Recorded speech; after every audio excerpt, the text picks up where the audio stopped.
Rajad supremo Lalu Yadav और उनकी पत्नी राबड़ी देवी को क्या 7 साल जेल में बिताने होंगे।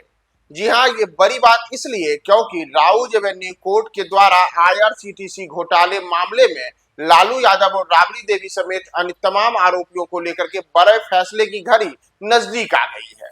नमस्कार, मैं हूं प्रियदर्शन और आप देख रहे हैं न्यूज फॉर नेशन और हम बात कर रहे हैं आईआरसीटीसी घोटाले की, जिस घोटाले में दरअसल जब लालू यादव रेल मंत्री हुआ करते थे तो वर्ष 2004 से 2009 के बीच उनके ऊपर रेलवे से जुड़े हुए कई मामलों में घोटालों के आरोप लगे, जिसमें आईआरसीटीसी होटल घोटाला भी शामिल है।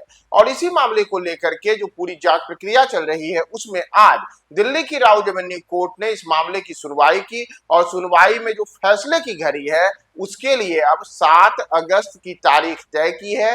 यानी कि 7 अगस्त को लालू यादव और राबड़ी देवी समेत जो 5 अन्य आरोपित हैं उन सब पर कोर्ट का बड़ा फैसला आएगा। और आपको बताएं कि जिस किस्म के आरोप लालू यादव, राबड़ी देवी समेत अन्य लोगों पर लगाए गए हैं उसमें इस मामले में जो अधिकतम सजा का प्रावधान है वह 7 वर्षों का है। यानी कि कोर्ट अगर इस मामले में लालू यादव को दोषी करार देता है, उनके लिए सजा सुनाती जाती है, तो उस स्थिति में हो सकता है कि लालू यादव और राबड़ी देवी को 7 वर्षों के लिए भी सजा सुनाई जाए, जो कि इस मामले में अधिकतम सजा का प्रावधान है।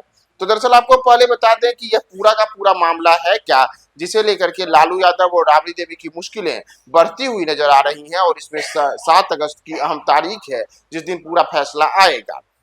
आपको बताएं कि सीबीआई के अनुसार लालू प्रसाद यादव जब रेल मंत्री थे, यानी कि वर्ष 2004 से 2009 के बीच, तब उस दौरान जगन्नाथपुरी और रांची स्थित बीएनआर होटल को आईआरसीटीसी को ट्रांसफर किया गया।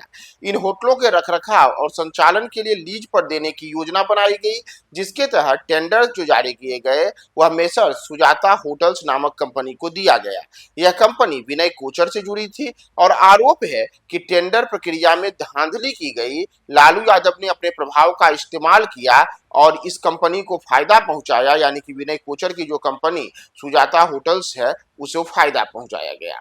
तो इसी मामले को लेकर के सीबीआई की रिपोर्ट के अनुसार टेंडर दिलाने के बदले में लालू परिवार ने उस कंपनी से पटना में करीब 3 एकड़ जमीन ली और यह जमीन एक तरीके से टेंडर के बदले जमीन घोटाला के तहत था। और कोचर बंधुओं ने सरला गुप्ता की कंपनी को बेची, जो बाद में वही जमीन लालू यादव की बेटी पत्नी राबड़ी देवी और उनके बेटे तेजस्वी यादव की कंपनी के नाम पर हो गई और यहीं पर एक बड़े मॉल का निर्माण भी किया जा रहा था। तो इस तमाम चीजों को लेकर के सीबीआई ने अदालत में अपने सबूत और गवाह पेश किए हैं और आरोपितों को इस मामले में दोषी करार देने के लिए अदालत से गुजारिश की है। तो इस पूरे मामले में लालू यादव, राबड़ी देवी, उनके बेटे तेजस्वी यादव सहित अन्य जो तमाम आरोपित हैं उन सब के लिए मुश्किलें बढ़ सकती हैं। और चूंकि इस वर्ष विधानसभा के चुनाव होने हैं तो विधानसभा चुनाव के ठीक पहले अब 7 अगस्त को आईआरसीटीसी होटल घोटाले मामले में लालू यादव के लिए मुश्किलें बढ़ने वाले संकेत मिल सकते हैं। और अगर कोर्ट उनके खिलाफ उन्हें दोषी करार देता है, उन्हें सजा सुनाता है, तो हो सकता है कि 7 वर्षों के लिए लालू यादव 7 अगस्त को जेल की सजा के सुनवाई के उनके खिलाफ मामला आए। तो देखना होगा कि 7 अगस्त को राउज एवेन्यू कोर्ट का फैसला क्या आता है। क्या लालू यादव को 7 साल की सजा होगी या फिर इस मामले में कोर्ट का फैसला कुछ अलग होगा। हम आपको तमाम अपडेट्स बताएंगे, बने रहें न्यूज फॉर नेशन के साथ।